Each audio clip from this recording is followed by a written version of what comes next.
Many are remembering the last time Salt Lake City hosted the NBA All-Star Game. That was quite a while ago. It was. The game was held on February 21st, 30 years ago in 1993. Decades later, there are still people who work with the Jazz gearing up to work on their second All-Star Game. Fox 13 News reporter Spencer Joseph has their stories. The year was 1993. Bill Clinton had been inaugurated as the 42nd president. Sheer excellence, his broad understanding of the law. There was a Walkman in every pocket. And the biggest stars in the NBA were rolling into Salt Lake City. Inside, and they love that. Stopped it inside to Barkley, knocked away. And right alongside them What a game for him. was the man calling all the moments. Did you hear that announcer? That voice in the background that said Michael Jordan? Well, if you walk into a Jazz game today,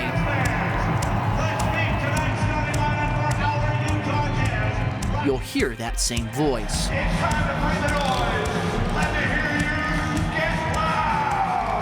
It's the biggest thing in town.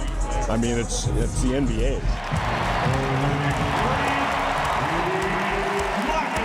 This is Dan Roberts, the in-arena announcer for the Utah Jazz. The first game I ever did was in 1979, their first game. We were in the Salt Palace. There was less than 8,000 people in there. We played Milwaukee and they beat the crap out of us.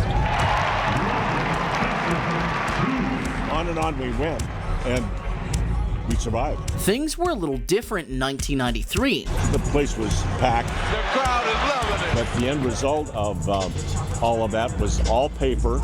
All the scripting was paper.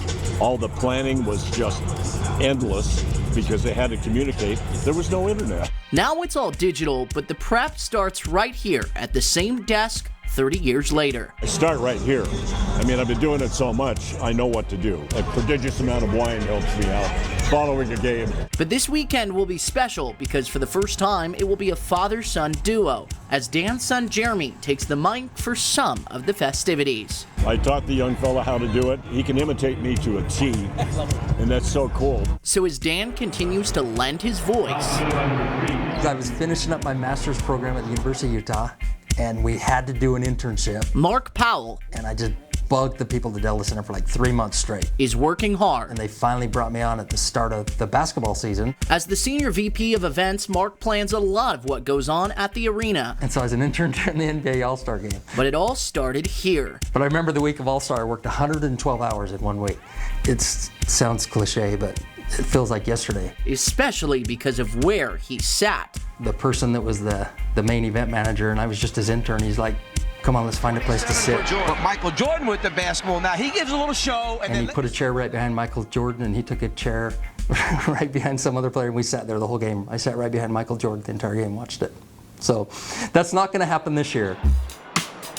While Mark was watching the game, It was already exciting to be an usher here because the arena had just barely opened. LaVon was helping out in the stands as an usher, It's been a while, but I just remember that feeling that was so exciting. something she's done ever since. I came to the arena because of my late husband. We were students and we couldn't afford tickets, and we were trying to figure out a way to, be part of this. Things have changed in 30 years. I'm far enough down the road where I'm kind of 2 to 3 generations from where I started. Coach Sloan and John and Carl, and That was the story. you just had that tradition. And we had the best players in the league. The team was just the workhorse, and they were always in the playoffs, always in the hunt.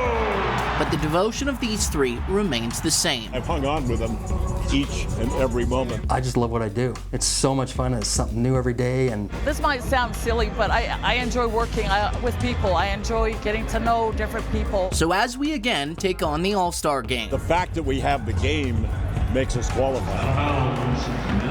We're getting close to a fairly big-time city. it's a memory to make, even if you don't have a ticket, come down to downtown Salt Lake and experience it. because who knows, it might be 30 more years before we get to see all of the NBA star power right here being etched into the history books.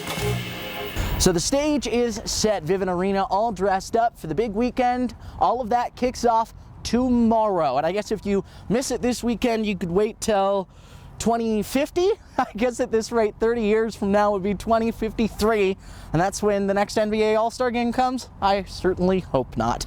In downtown Salt Lake City, Spencer Joseph, Fox 13 News, Utah.